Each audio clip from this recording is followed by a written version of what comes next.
जय हिंद दोस्तों, शिक्षा पारकम में आपका बहुत बहुत स्वागत है। आइए जीके 2020 भाग 26 के अंतर्गत मिलकर के हम लोग चर्चा करते हैं। कुछ नए प्रश्नों के साथ हम लोग चर्चा करते हैं। आइए, पहला सवाल है, गीत गोविंद पुस्तक की रचना किसने की थी?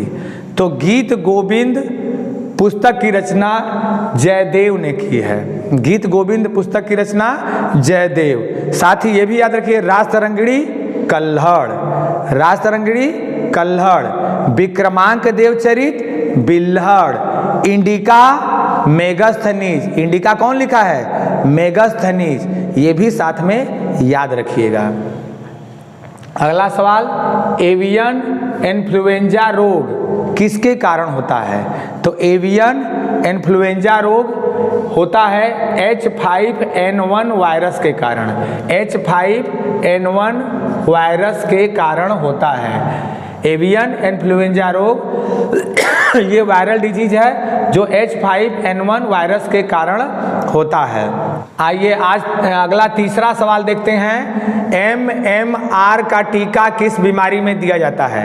MMR का टीका किस बीमारी में दिया जाता है? तो मीजल्स, मम्स और रूबेला।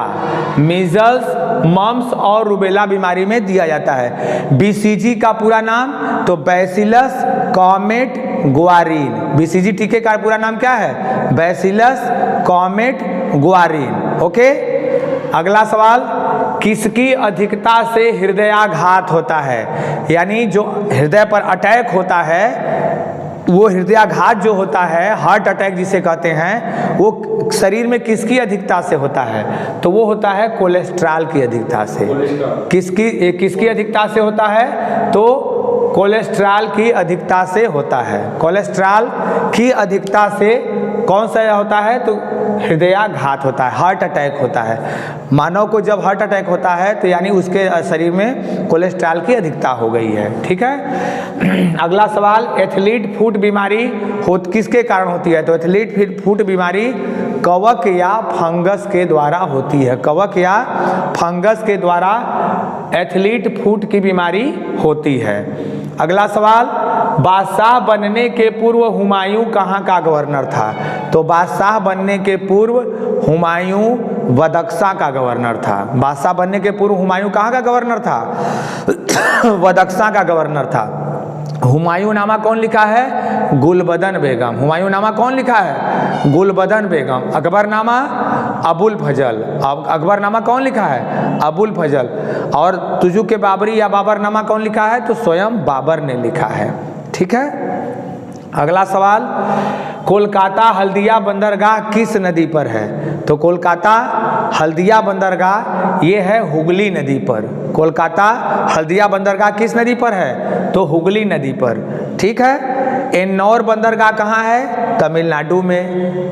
एन्नौर बंदरगाह कहाँ है? तमिलनाडु में। दाहेज और अलंग बंदरगाह किस राज्य में है? गुजरात में। पारादीप बंदरगाह कहाँ है? उड़ीसा में। पारादीप बंदरगाह कहाँ है? उड़ीसा। कोच्चि बंदरगाह कर्नाटक में, और सॉरी केरल में। कोच्चि बंदरगाह केरल में। ठीक है। मंगलौर बंदरगाह कर्नाटक में। मरमा गोवा बंदरगाह गोवा में। तो ये सब बंदरगाह आपको याद रखना है।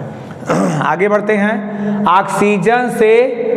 ऑक्सीजन से ओजोन बनने में कौन सी किरणें मदद करती हैं? तो ऑक्सीजन से ओजोन बनने में पराबैंगनी किरणें मदद करती हैं। कौन सी किरणें? पराबैंगनी किरणें मदद करती हैं। अगला सवाल, रेयान किससे प्राप्त होता है? तो रेयान लकड़ी से प्राप्त होता है। तो रेयान जो है लकड़ी यानी काष्ठ लुगदी को, लकड़ी को सड़ा करके जो है रेयान प्राप्त होता है। तो आपको याद रखना है, रेयान प्राप्त किससे प्राप्त होता है? तो काष्ठ लुगदी से। किससे? काष्ठ लुगदी से प्राप्त होता है। कांच का हरा रंग, कांच का हरा रंग क्रोमियम ऑक्साइड के कारण होता है। कांच का हरा रंग क्रोमियम ऑक्साइड के कारण होता है। और पटाखे का हरा रंग बेरियम के कारण होता है। पटाखे का हरा रंग किसके कारण? बेरियम के कारण होता है। ओके। तो कांच का हरा रंग याद रखिए क्रोमियम ऑक्साइड के कारण होता है। अगला सवाल, कितने केल्विन ताप पर जल का घनत्व अधिकतम होता है? कितने केल्विन ताप पर? आपको याद है कि 4 डिग्री सेल्सियस ताप पर जो है जल का घनत्व अधिकतम होता है, लेकिन यहाँ पूछा है कितने केल्विन ताप पर जल का घनत्व अधिकतम होता है, तो ये 4 डिग्री प्लस केल्विन होता है 273। आप इसमें जोड़ दीजिए, यानी 277 केल्विन ताप पर। अगर डिग्री सेल्सियस में पूछे कि जल का घनत्व सबसे ज्यादा अधिकतम कितने डिग्री सेल्सियस पर होता है, तो 4 डिग्री सेल्सियस, और अगर केल्विन में पूछे तो 277 केल्विन पर 277 केल्विन ताप पर जल का घनत्व अधिकतम होता है, या 4 डिग्री सेल्सियस पर। ठीक है, अगला सवाल, महिला घरेलू हिंसा संरक्षण अधिनियम कब आया था? तो महिला घरेलू हिंसा संरक्षण अधिनियम आया था 2005 में। महिला घरेलू हिंसा संरक्षण अधिनियम कब आया था? 2005 में। ओडोंटोलॉजी में किसका अध्ययन किया जाता है? तो ओडोंटोलॉजी में दांतों का अध्ययन किया जाता है। ओडोंटोलॉजी में किसका अध्ययन किया जाता है? दांतों का अध्ययन।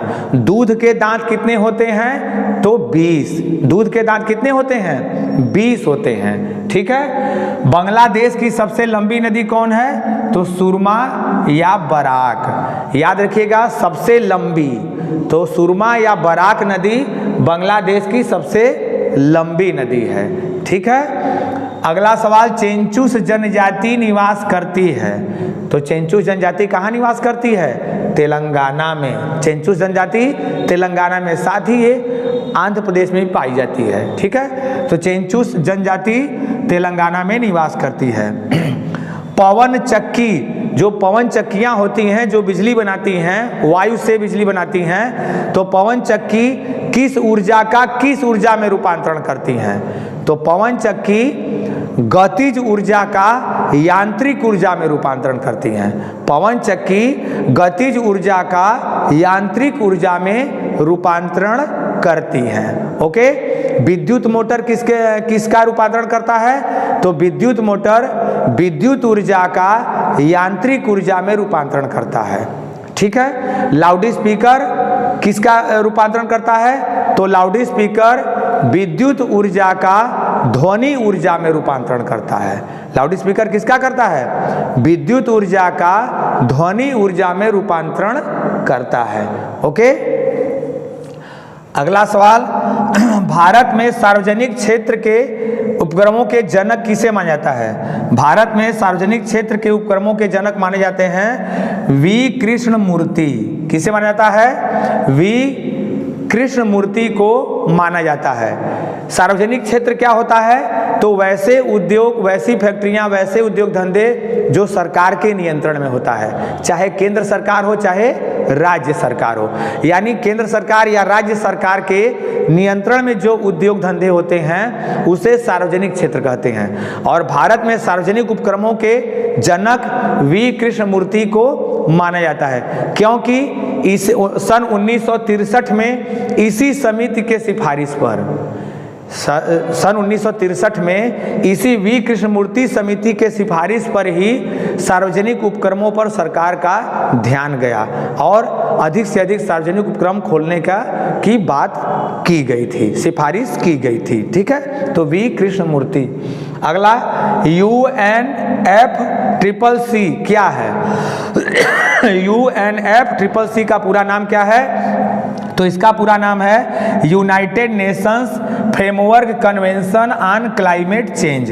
United Nations framework convention on climate change. एक बार फिर से बोलिए, United Nations framework convention on climate change.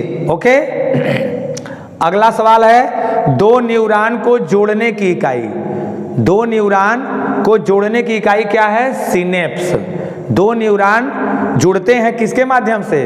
तो सिनेप्स के माध्यम से जोड़ते हैं। और तंत्रिका तंत्र की इकाई क्या है? न्यूरॉन। तंत्रिका तंत्र की इकाई न्यूरॉन। और दो न्यूरॉनों को जोड़ने की इकाई क्या है? सिनेप्स। ठीक है, और न्यूरोलॉजी में तंत्रिका तंत्र का अध्ययन किया जाता है। न्यूरोलॉजी में किसका अध्ययन?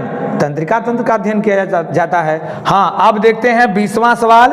विभवांतर मापा जाता है वोल्ट मीटर से। विभवांतर मापा जाता है किससे? वोल्ट मीटर से।